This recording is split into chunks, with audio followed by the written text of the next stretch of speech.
scroll. Yung ganitong klase mga design. Ito ay scroll. Ang materialis natin ay 1/4 by 1/2 na flat bar. So ganitong scroll at saka ganitong design. Ang mga materyales, pinutol ko na. Hindi ko na yung materyales. Okay, so ang gagawin natin ngayon na design, meron akong grills na ginagawa. Ganito ang magiging design niya. So yung scroll, ito ang magiging pwesto. Then yung mga malilit na design, ganito naman ang magiging pwesto niya. Okay, so ito ay ikakabit ko dito sa aking grills. So ito yung mga grills.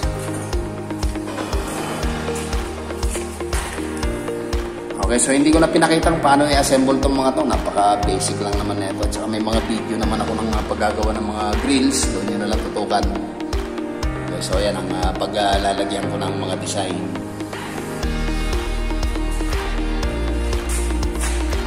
Okay, so ilang piraso pa lang yan. Okay, so meron pa akong mga gagawin katulad niya na design. Baka yung iba, ipakita ko paano ko ina-assemble. Okay, so hindi ko na patatagalin ito. Papakita ko na kung paano maggawa ng ganitong klaseng mga design. Okay, so dito ko siya gagawin sa aking multipurpose blender. Okay, so panoorin nyo na lang kung paano ko ito ginagawa.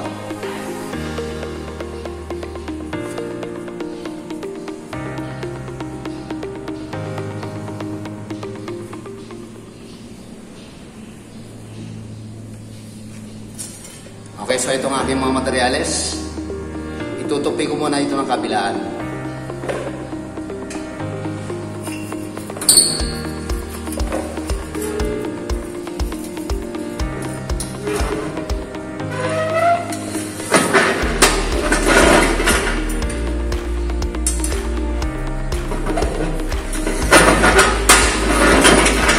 Yan, may tupi na siya kabilaan na dulo. Ito yung para sa scroll.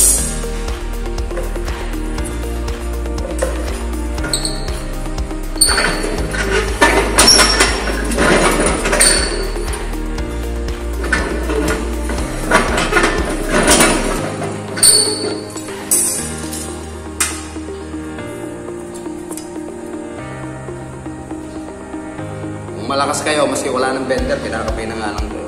Ganyan lang. Kung kaya nyo. Pero mas maganda na rin yung bender.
Okay, kabilaan ng pagbebenda kapag ka-scroll ang gagawin, yung parang hindi clip.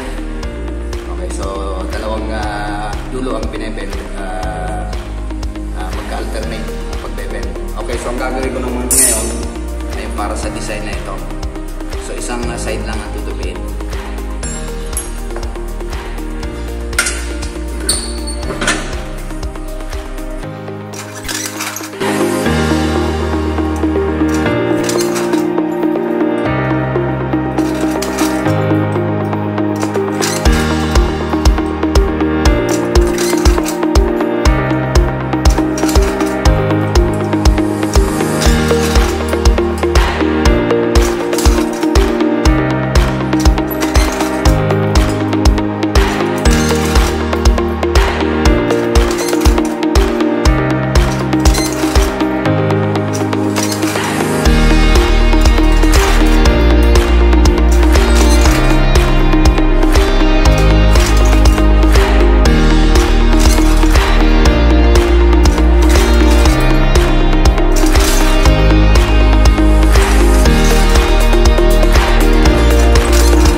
Okay, so naibenda natin yung ating mga materyales.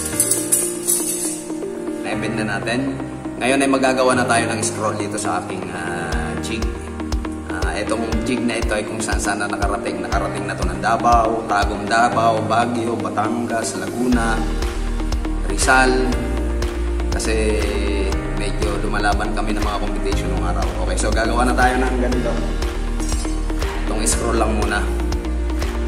Okay, tignan natin kung paano natin ito gagawin. Tignan nyo paano ko ito ginagawa. Ito yung aking bender. Simple lang, isang bender lang ang gagamitin ko. Ito lang. Yung ibabaw lang. Okay, so tignan nyo kung paano ko ito gagawin.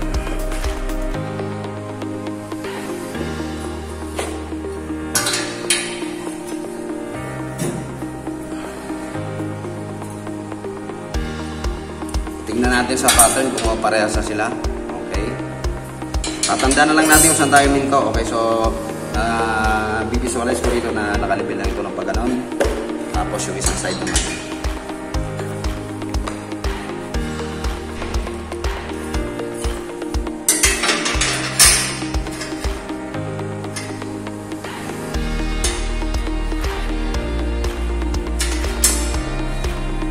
Okay, so meron na tayong isang scroll. So yan, pareha sila. Okay, so dito sa aking bender, yung isang, yung maliit, i-align ko lang siya ng naka-horizontal sa aking bakal na ito. Then yung isa, yung para naman sa malaki, naka 90 degrees naman pupunta rito. So tingnan nyo lang kung paano ko gagawin. So ito yun. Para mabilis. Okay, so naka-horizontal, tapos isang 90 degrees. Okay, so yan. Meron na agad tayong isang scroll. Ito yung ating pattern kanina. So yan, parehas na sila.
Okay, so ito na yung mga scroll natin.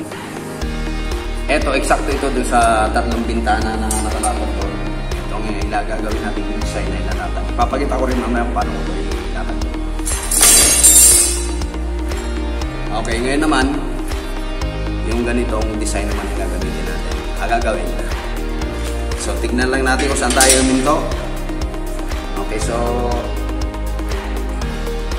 halos 45 degrees papunta ron. So yun ang aking may palatandaan ako rito. Okay, so gano'n lang ang gagawin ko. Okay, so itong materyales.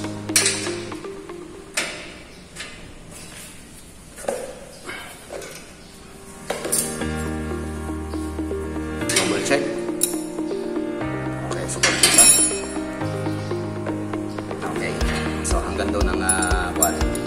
So pantay na yan. Okay.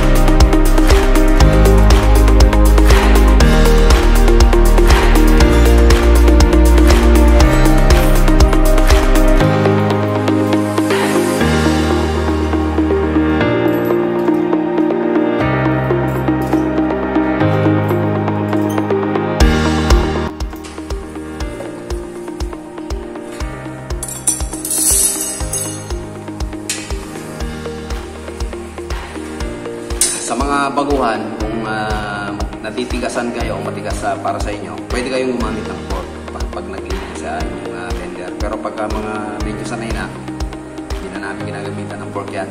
Maano-maano lang yan, kamay-kamay lang yan.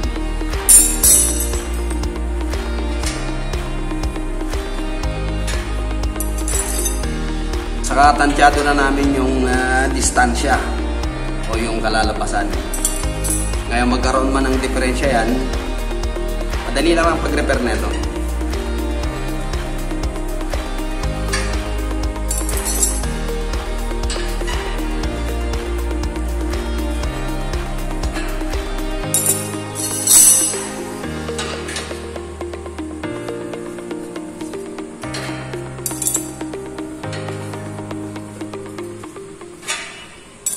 Kung napapansin nyo, wala pang 5 seconds ang paggawa nito, wala pang 3 seconds. Sandali lang.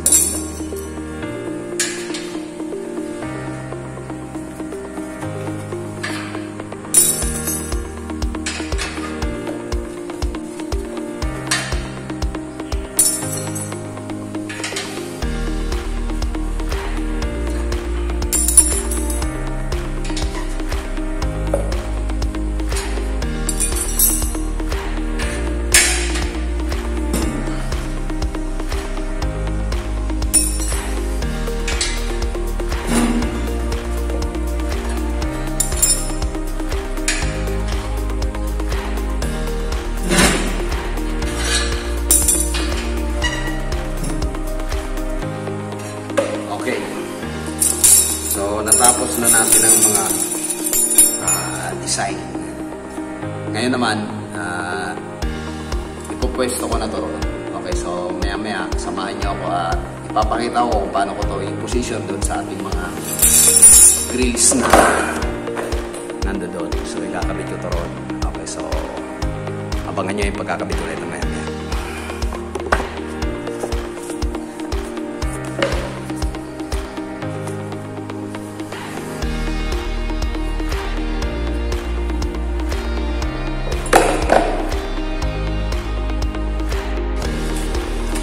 Okay, so ando doon na yung mga design, naka-ready na. Ikakasa ko na ito dito sa ating grills. Okay, so ang una ko munang ikakabit itong portion na ito, itong parang D-clip. Itong apat na ito. Then yung mga maliliit naman na design na ang isusunod ko. Okay, so sa paglagay na ito, mas maganda kumuha muna ng isa, i-spot muna rito sa side na to. Then, sa kabilang dulo, mag-spot din o maglagay ng isa, tapos kumuha ng isang scrap material para yun ang magiging pinaka-guide. Igaganyan natin. So, unahin ko munang ilagay itong nasa gitna para hindi sagabal pag naglagay tayo ng pinaka-guide na nakaganon. Pwedeng i-spot or pwedeng nakalus lang. So, yun ang guide. Ito ang guide na gagamitin ko. Okay, so tignan nyo na lang kung paano ko ito gagawin. Okay, so bahala na kayong tumingin kung paano ko to ina-assemble. Okay, so sana samahan nyo ako maigi. Okay, so hindi na ako masyadong papaliwanag. Tignan nyo na lang kung paano ko to pinipira.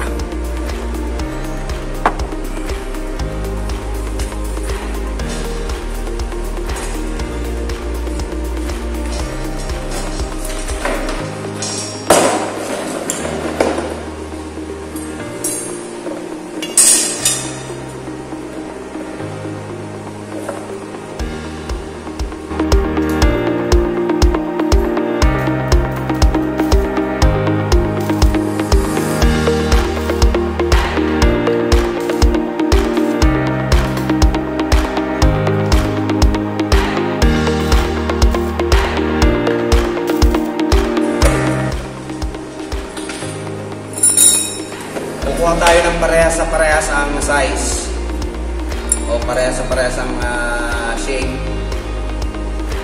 Then i-spot natin sa dalawang kabilang dulo. Ngayon kapag nakita natin na medyo hindi sila parehas, medyo maikli ng konti, ang pantay siya rito, pero pagdating dito medyo may konting diferensya. So ganito lang ginagawa ko dyan, hinihila ko lang yan. Okay, so nakita nyo, pantay na agad. Okay, so ganun lang ang pag-re-repair. Okay, so tignan nyo kung paano ko ito gagawin.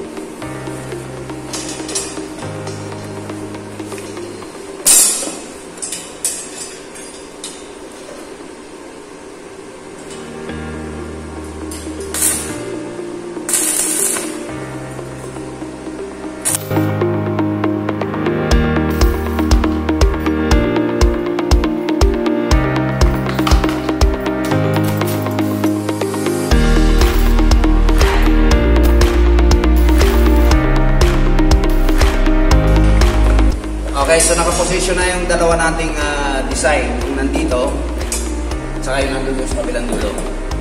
So, magagamit na tayo ng guide para pare-parehas, para pantay-pantay sila.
Okay, so nabuo na natin yung ating naka-ispat na yung ating design. So buo na yung kanyang design. Na-ispat na natin lahat yan. So ayan na siya ngayon. Kung mapapansin nyo, pantay na pantay yan. Okay, so ganun lang ang paggagawa ng design. Hanggat maaari, kung mag-full weld kayo, isang side lang ang i-full weld ninyo. Yung hindi makikita yung tugtungan o kaya for example ganito. Pag nag-full weld sa likod, dito pwede mag-full weld kapila mga dulo. Pero sa likod, isang side na lang para malinis tignan.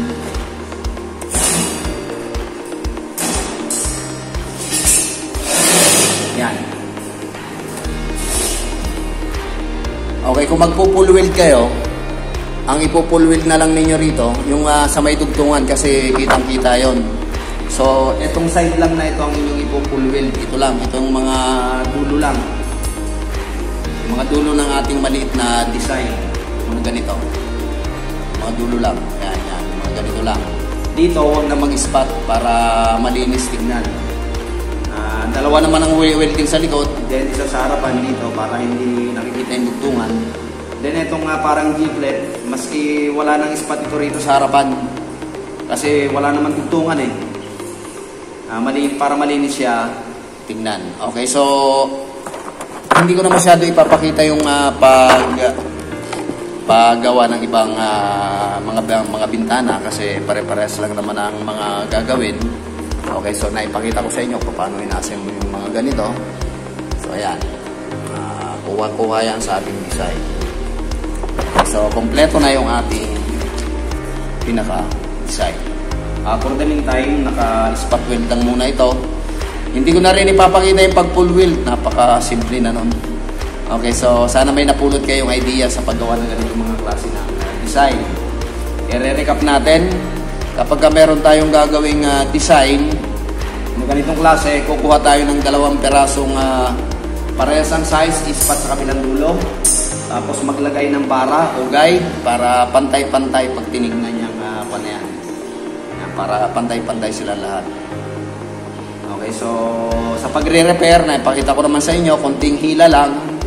Okay, so makukuha na natin yung tamang size. At yung paggawa ng design, napakasimple lang ng paggagawa ng design. Huwag kayong matakot sa paggagawa ng design. Simple-simple lang. Nakita ninyo naman kung paano ko ito binibira itong mga ganito. Wala pang 3 seconds kung ang paggawa ng mga design. Nasa technique lang yan. Okay. Ito na yung mga gates, mga grids na para sa bahay. Okay, so itong dalawang ito, ang ilalim ito. Sa ilalim ito ikakapit. Then yung isang ito naman, ganito kalalaki yung nasa taas. I mean, ganyan kataas, pero yung tatlo, ganyan ang taas, pero doble dyan malaki. Kaya kung mapapansin nyo, half lang ang kanyang design. Hindi tulad naman sa atin. Ganito ang magiging design sa taas. Pero, ang size, ganito lang kababa. Ganyan. Then, ito naman ang sa CR, hindi ko pa nalalagyan ng design. Ito naman ang sa kusina, itong isang ito. Kasi itong dalawang ito at saka ito, ay sa ibaba, sa first floor. Then, yung isang maliit sa pinaka-CR yan, lalagyan ko pa rin ng design. Then, yung isang ito, sa taas naman ito, sa may tapat ng bintana. So, lahat ng mga bintana sa taas, ganito lalaki ang taas. Pero doble dyan yung size. Yung may tatlo pang natitira. Okay, so yan yung aming mga nagawa ngayong araw.